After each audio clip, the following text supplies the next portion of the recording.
All right, you ready? Are you ready? Let's do it. The Chicago Bears, their offseason in 60 seconds. Drafted Caleb Williams with the first overall pick. Seems important. Hired Shane Waldron as their OC, Eric Washington as their DC. Huge extension for DJ Moore, 4 years, $110 million, $80 million guaranteed. Jalen Johnson also gets a monster deal, one of the highest paid corners in the NFL now. DeAndre Swift in free agency, Kevin Byard, Gerald Everett. Also signed Coleman Shelton to potentially be their starting center. Traded for Keenan Allen. Traded for Ryan Bates as a depth piece along the offensive line. Just traded for Darrell Taylor from the Seahawks for some edge depth, and then Chris Williams from the Browns. Darnell Mooney and Justin Jones both gone in free agency. Other notable draft picks, drafted Rome Odunze with the 9th overall pick, which is fun as hell. A tackle from Yale, whose name I'm not going to try to pronounce, in the 3rd round. Blue chip check-in for the Chicago Bears. What do you got? Caleb Williams. No, I'm kidding. I mean, maybe. But more realistically, I think I came down on 2. Jalen Johnson, I think, is kind of in that tier. And then DJ Moore, I think it's not like a surefire blue chip guy to me, but if I'm going to put Drake London in, I think I have to also put DJ Moore in. So I'm going to be consistent there and do that. So I'll say those 2. I'm still giving Keenan Allen the half. It's just a career achievement award at this point. He had a really good year last year. I'm giving it to him. I'm giving him the half. He is still good. I'm giving him the half. Even if we got worries about what he looks like in the preseason, I'm giving Keenan Allen the half. Red chip guys, I throw Montez Sweat in there. Montez Sweat is a really nice player. He helped transform this defense last year. I don't think there are that many other guys on that level on this team. But the thing about this team is there are just so many potential ascending players.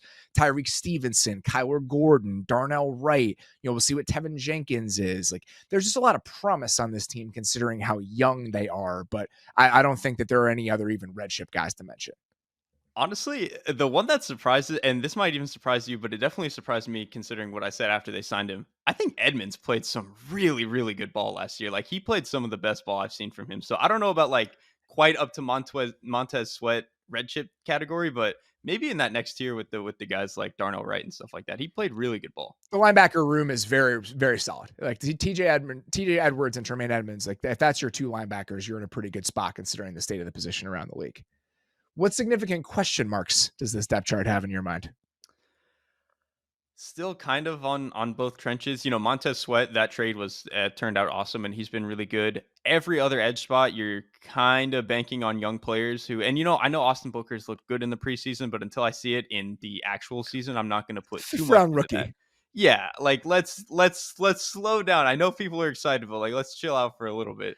So there's a reason this team is trading for Darrell Taylor and was trying to trade for Matt Judon like 2 weeks ago. Exactly. They still know. And I think even Eberflus said like 2 weeks ago, when they were talking about the Sweat trade, he openly said he'd be like, yeah, it'd be really nice if we had another one too. It's like, okay, they know they don't have a clear other star outside of Sweat. So definitely that. And then the offensive line, I think you're still banking on a lot of unknowns is probably the best way to put it. There's no doubt. I mean, Coleman Shelton is maybe fine as your starting center, but this Nate Davis thing is an ongoing issue. He hasn't been able to practice for a huge chunk of training camp again. He was probably a minus player when he was on the field last year. So the interior of the offensive line, I think, is still something to pay attention to. And, the tackles are fine, but without a step forward from Darnell Wright, there's a chance that this group goes from being acceptable to worrisome based on how a couple of these things break. What are you watching in the first month of the season with the Chicago Bears? You don't have to get cute here. Yeah, I mean, it's basically just how do you want to spin the Caleb Williams thing? To me, it's actually what are we going to get from him in structure? Because obviously the big talking point with Caleb Williams coming out of college is, oh, he's this backyard guy and he's too crazy. It's going to take him a while to learn, the ropes of the NFL.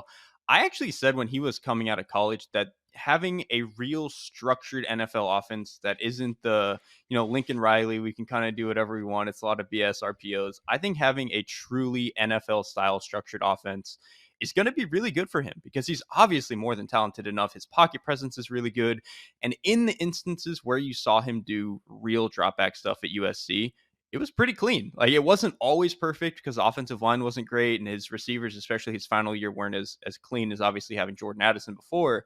But man, like, it's just, I really think if you get him in a good structure, he can play good, sound, consistent ball. I just kind of want to see if that's going to be true or not.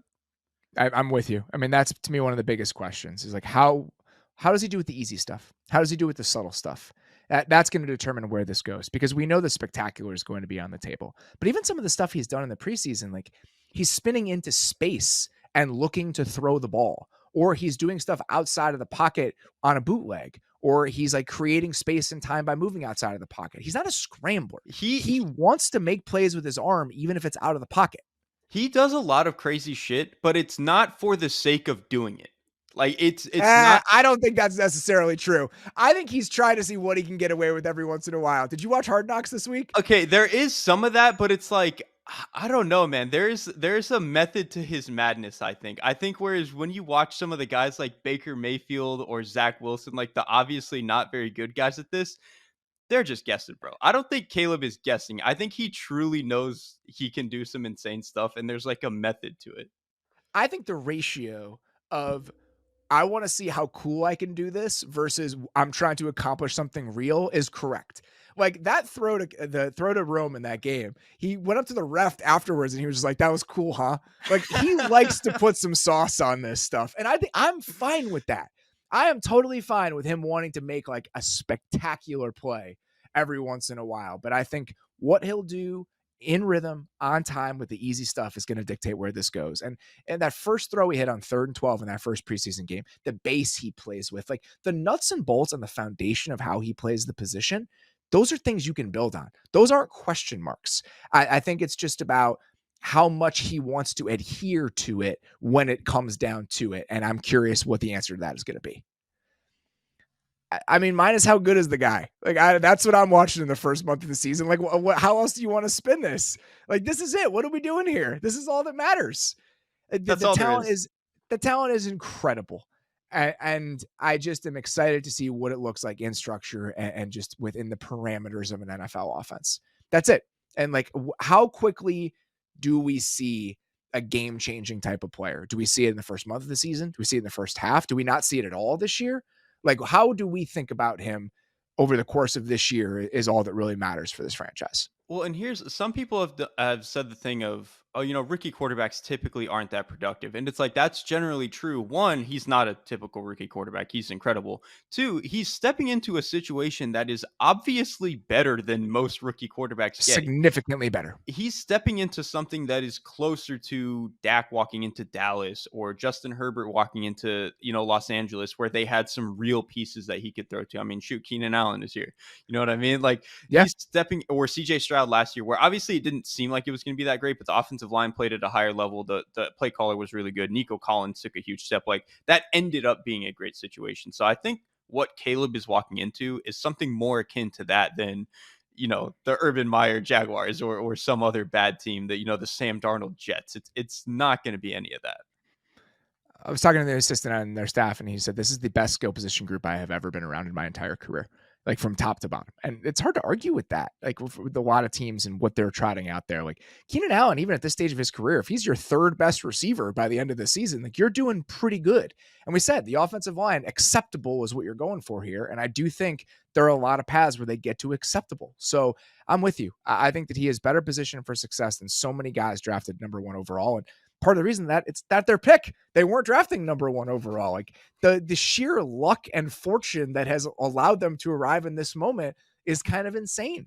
So how much does that set him up for success? I mean, that's going to dictate some of this. I have to add really quickly. That is the difference. That bit of luck and the Bears not having their own pick that ended up being first overall.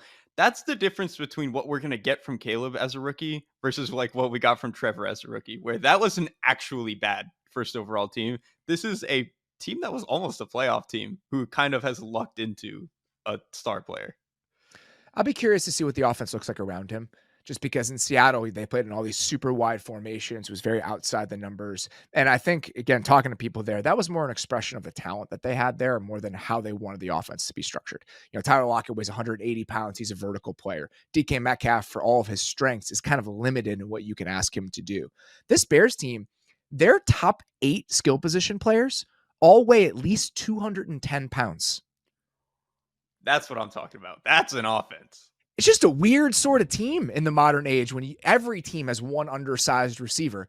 DJ Moore weighs 210. I didn't even know that. 6 foot 210. And they're not slow, though. DJ Moore can move. Rome is really fast. Like, these guys can move. They're not just big for the sake of being big. But when you compare it to what he had in Seattle last year, Rome can dig out a safety from the slot if you want him to. DJ Moore can play inside out. Keenan Allen is a slot player that really has a skill set that before they really understood how to use JSN was missing within that offense. So I do think that it's going to be a little bit more traditional in terms of how they're attacking teams, how the receivers are deployed. And my concerns about some of the limitations of that Seattle offense have been assuaged a little bit as I've kind of gotten more an understanding of how they conceived of this and how they want it to look. What is keeping you up at night with this year's Bears team? It's the interior of the offensive line. The tackles, like we mentioned, should be fine. I don't think that's too much of a concern. But the interior, your best player is Tevin Jenkins, who I think is a solid player when he's healthy. He's just not real healthy. Flashes last year, like real flashes. Yeah, he really looked, which is crazy because at tackle he just looked completely lost. But they've moved him to guard, and he's looked like a solid player. It's just a matter of how many games are you actually going to get at him. I think that's the biggest concern. And then at center and right guard, like you mentioned, Nate Davis has not really been practicing, and even when he was playing last year, did not seem nearly as effective as he was, I think, in Tennessee. And then Coleman Shelton, maybe you can get to like replacement level where this is not completely sinking the offensive line, but if that's your second best guy on the interior, that's not a great spot to be in, especially if Jenkins ends up going down at some point. So I'm just really worried about the interior potentially being like a nuclear problem. I hope that Ryan Bates can give you acceptable play if one of those guards gets hurt. I mean, that's part of the reason that you trade for him, just to give yourself some optionality at those spots. But I'm with you. If I look at the offense, it's absolutely the area that I'm most concerned about.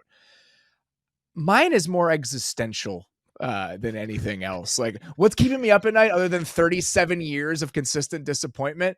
I'd say it's a couple things. One, pass rush, like for this year. Like, where are they going to get it from? Can Austin Booker give them something? What does that look like? But as we take it wider than that, did they do enough to set Caleb Williams up for long-term success? And we just talked about how good the situation is in the skill position talent. I'm not talking about this year.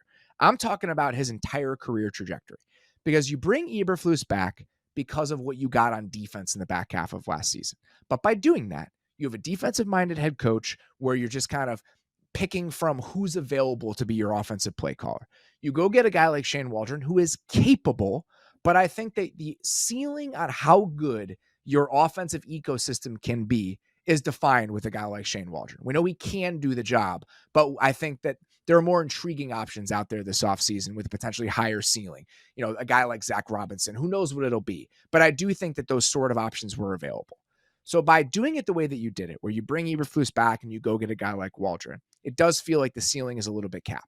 So do we get to, let's say, the end of the 2025 season, and you realize that this iteration of the franchise has run out of road and you have to start over again? That is what is keeping me up at night. I know they're not going to fire this group after 1 year because they're not going to drop that level of dysfunction back into this thing. But even if it's 2 years, are you going to get to a place somewhere along the way where his development got stunted because of some of the decisions that you made this offseason? I think all of them were defensible in the moment, and I don't really disagree that strongly with either of them. But again, this is like some of the existential stuff that creeps in when you're thinking about like the 3, 4, 5 year trajectory of this thing. You're trying so hard not to buy this. And I get it. Again, 37 years of being a Bears fan when your best quarterback... Today is my 37th birthday. I have been alive for 37 years, and I have no reason to be optimistic about how this is going to go. I listen, that's why I think this is great, because I'm completely unaffected by the Bears. The Bears have not hurt me. I got to watch Jay Cutler and say this was fun, as opposed to whatever it was that Bears fans were feeling during the Jay Cutler era. So I get it. However, do you think it's like kind of realistic that they end up where the Bills are with Josh Allen and Sean McDermott? Like that's to the me is one of the best. Right? That to me is one of the best possible outcomes. Is that so? They came in. They removed Rick Dennison after year one of Josh Allen's career. They went to Brian Daboll, but even Brian Daboll went to college. Even Brian Daboll was like a slightly different version of the Brian Daboll that he had been when he had been a play caller in the NFL. I think he had learned a lot. I think he had grown a lot because he had spent time away from the league. So even though we had seen him, it did feel like there was a higher ceiling that he was bringing to that job compared to what he had done in the past. And I don't know if that's necessarily the case with Waldron. But I do think there are examples of this where the situation hasn't necessarily been perfect and the quarterback is so good that it doesn't end up mattering. Like Joe Burrow in Cincinnati. Like, it's not great, but it's so good. He's so transformative that doesn't really matter. Justin Herbert, it hasn't been great over the first 3 years, even if it was good in year one. It doesn't really matter. Lamar, there was a cap in how they could play within that offense, but he was so good that it didn't really matter. So that's absolutely on the table, where he is just such a transcendent player that he's able to kind of overcome the relative limitations of the infrastructure that you have built around him. I'm not discounting that. I'm just saying that it does add a small barrier to accelerating how fast he can get to the place you want him to go. On the flip side, what do you think is actually the worst outcome for Kate? Like, let's take injury aside. Obviously, that could happen to anybody. Like, to me, it's like what has happened with Kyler in Arizona. Like, that to Yeah, that's me is probably true. right. Like, I really think his floor is so high that it's probably not anything worse than that. But the skill, the talent around Kyler was so bad. Yeah. It was so bad. Like, you look at the offensive line and what they were piecing together in those years. I mean, they had DeAndre Hopkins and nothing. It was really, really bad. So even that, I think, is worse than what he's going to be dealing with. This isn't like I'm so worried that it's going to bottom out and fail. I just wonder if he's good, how has what they've put around him going to determine what the ceiling of this actually looks like? That's it. I think that's fair though. You were sold a Patrick Mahomes, Josh Allen, so you're hoping that you can get everything out of that fruit. Yes, you hope that he is given enough of a chance to reach his potential. That's it. And again, I think that the talent they put around him on offense initially has put him in a position to get there. This is more about what it looks like 3, 4, 5, 6 years down the road. We just talked earlier in the show about how important it is to have a coordinator you can build with, to have a staff that you can build with, where there's constant development and you're able to kind of build on everything year over year. Is this going to be that for him? And I think that's what's keeping me up at night, is the thought that it might not be, and what that means for allowing this guy to become everything that he can become. What are you most excited about with this year's Chicago Bears? I think in a post Caleb Williams world. Yeah, I think other than Caleb Williams, who's obviously incredibly exciting, I think other than that, I'm going to go with the secondary.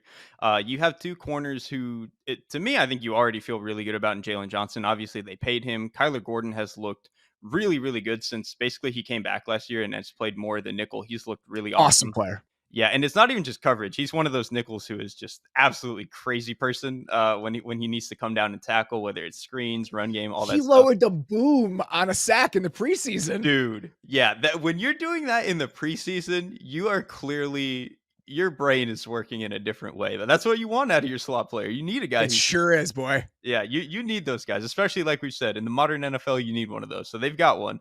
And then Tyreek Stevenson. I don't know if he's necessarily a great player yet, but the potential is certainly there. And I think he already played serviceably last year. And so if he takes literally any step above that, you're really, really cooking with this cornerback room. And then Jaquan Brisker, I think, is a promising safety. And honestly, here's my cope, or I guess my hopium with Kevin Byard. If he's your worst player in the secondary, that's probably fine. Like, even if he's taken a step back and he can't run the way that he used to, if he's your worst player, having a veteran like him, some of his ball skills, it'll probably be fine. Best secondary in the league is 100% on the table for this team Yes. this year. And I think best cornerback group in the league is within reach. Like, I love what the Browns have, but Denzel Ward has been banged up. Like, it is absolutely within range for this to be like the best cornerback room or best secondary in the NFL by the end of the year if things break right. Definitely. I really don't think that that's crazy. For me, it's the skill position talent on offense. That's what I'm most excited about post Caleb Williams. I think that people misunderstand how bleak the Bears receiver history is. It is as bleak as the quarterback history, and obviously one of those informs the other. But if you look back at it, since the merger, the Bears have produced 11 seasons of at least 1,100 receiving yards. 11 since 1970. That's 53 years. Keenan Allen and DJ Moore have 9 combined. Oh my God. Yes, this is what we're dealing with here. If DJ Moore has 1,000 yards this year, he will be 27th on the Bears' all-time receiving yardage list. He's only been on the team for a year. Yeah, he's barely been there. He's had a cup of coffee. 1 year. This is his second year. So the fact that it's not just the quarterback, the idea that the Bears have like one of the best receiving rooms in the league potentially is so hard for my brain to comprehend, based on what I have dealt with for most of my life. Like we had that 1 or 2 year stretch with Alshon Jeffrey and Brandon Marshall. It was glorious. Martellus Bennett was involved. It was glorious. But this is such a huge departure from what I am used to. And that combined with a quarterback that has the sort of potential this guy does, that is easily the thing that I am most excited about. And you should be. I mean, just think about even very recently some of the players that they were putting out there. Darnell Mooney, he's cool if he's your third best receiver in a really good offense and can just run down the field. That's not what the Bears were asking. They were asking him to be a lot more than that. They were putting like Equanimous St. Brown out there. And again, if that's your fifth receiver coming off the bench, cool. But they were actually having him play serious reps. The fact that now you're going to three like truly adult, really good receivers who are capable of 1,000 yards in any given season, it just almost doesn't even feel like the Chicago Bears. It's crazy. I mean, even watching Keenan Allen walk out there in the jersey for the first time, I was like, holy shit, Keenan Allen is on the Bears. Like, this is absolutely wild when you think about where this team was a couple of years ago. So, cannot wait to watch that week in and week out. And just the idea every week, potentially, that the quarterback can give you a chance to win. That is a totally foreign concept to me. Like Justin Fields over the last few years, it was excitement. Like I was excited to watch him play for a lot of that stretch because of some of those moments that you knew could come throughout the game. But there's a chance, like by the end of this season, that there is a feeling as a Bears fan and people in this city that the quarterback is putting you in a position to win the games that you're playing, like every single week. That I've never felt that way, ever. I mean, I really can't think of why you would. Again, I love Justin Fields too, but you never got to the point where you were like, every week we feel good about this. It was more like maybe in 2 years because of some of the flashes.